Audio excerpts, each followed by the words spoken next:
Hello, I'm CG Yin. This is a quick video to show how to delete parts of a clip in After Effects.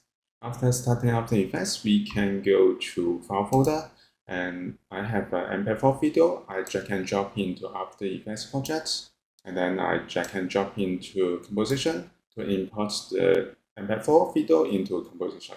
And then we can move the time indicator to move the location that you want to cut.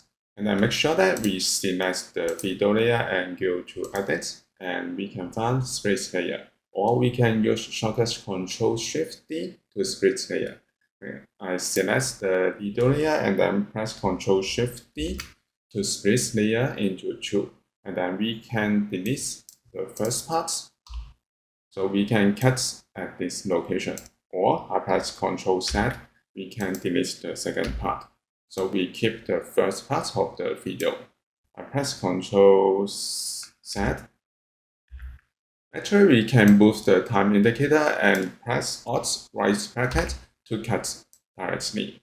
Or we can use Alt F square bracket to cut the first part directly. So this is how we can delete parts of a clip in After Effects. Thank you for watching this video. Hope this helped. Please subscribe this channel. More video we will share with you. I'm CG Yin. See you in the next video.